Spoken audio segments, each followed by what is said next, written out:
If, hypothetically speaking, Mr. Mohandas Gandhi became the Prime Minister of India after 1947, what would India be like in that period? Would Mohandas Gandhi have adopted violent means if someone would have attacked India in the 1950s?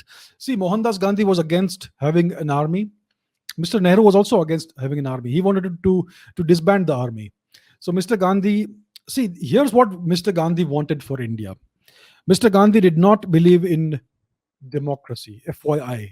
Mr. Gandhi, as you know, he opposed the democratic election of Sardar Patel to the Prime Ministership of India. He arm twisted and forced the Congress party to instead select Mr. Nehru. So he sabotaged the democratic process, right? That is a prime example of that. And Mr. Gandhi did not ever believe in democracy.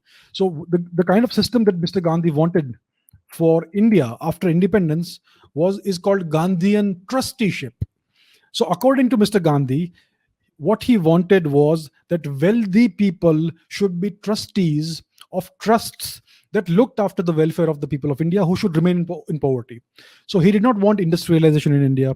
He did not want any big industries. He wanted Indians to spin khadi every day, earn a few pesas, and just have enough money to be able to eat 2 meals a day. That is Mr. Gandhi's vision for India. That was Mr. Gandhi's vision for India. He was a povertarian and he was not against wealth. He wanted the industrialists and the wealthy people to be the trustees. So they should have all the wealth, they should retain all the wealth. You can look this up online. I'm not making this up. The Gandhian trusteeship model, it's available everywhere. It's part of the so-called Gandhian philosophy. Okay. So he wanted all the industrialists and rich people to remain rich, but they should donate their money, a significant portion of the money, to look after the welfare of India's people who should remain in poverty. And of course, all these wealthy people should be controlled by Mr. Gandhi, which is how he was able to afford the lifestyle that he lived during India's so-called freedom struggle. You know what Sarojini Naidu said about Gandhi, right? She said that it costs us a fortune to keep Mr. Gandhi in poverty. So what Mr. Gandhi would do is he would travel everywhere in the country by train in the third class compartment. But he would have the whole compartment emptied. He would be the only person in the third class compartment. And there would be another compartment which would be reserved for his attendants, his secretaries, his servants, his other people, his entire entourage. That would also be third class, but it would be reserved only for them. So every time Mr. Gandhi went anywhere, there would be 2 or 3 compartments reserved only for him, but he would travel in third class. So the newspapers and everybody, the media, the press would say that Mr. Gandhi always travels third class. They would not mention the circumstances in which he traveled third class. So all this cost a great deal of money. And that's why Sarojini Naidu said, she has stated this, that it costs us a fortune to keep Mr. Gandhi in poverty. Right? And who funded all this? Who funded all of Mr. Gandhi's travels? Who funded everything Mr. Gandhi did? Who funded Mr. Gandhi's stay in South Africa for so many years in great luxury, FYI?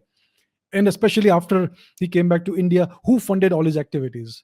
It was all funded by various industrialists. Mr. Gandhi was basically, he controlled all the unions. So if any industrialist would refuse him money, or refuse to fund the freedom struggle, which is a better way of putting it, then his union, his laborers, workers would go on strike and his entire business would come to a halt. So please understand what power means. Mr. Gandhi understood power and he fooled the entire country, and the media of the time all whitewashed what he was doing. Isn't it eerily reminiscent of what's happening today? So that is Mr. Gandhi. So Mr. Gandhi never wanted to become prime minister. He believed in the trusteeship model, which means leadership, not leadership. It means rule by proxy.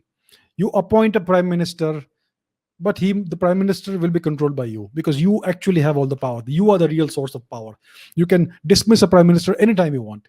So if he had not been assassinated, he would have continued to rule India in that manner via Mr. Nehru or via somebody else. That is his trusteeship model. Unfortunately, India has adopted this model today.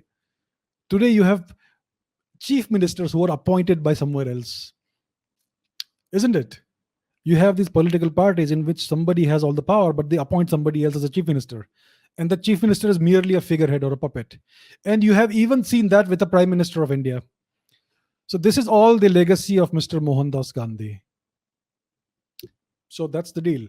Would he have adopted violence if somebody attacked India? No, he would have given out more pieces of India's land. Oh, come Pakistan, take the rest of Kashmir, take some part of Punjab as well. If China wanted some parts of UP, etc., he would have given it away. That is Mr. Gandhi.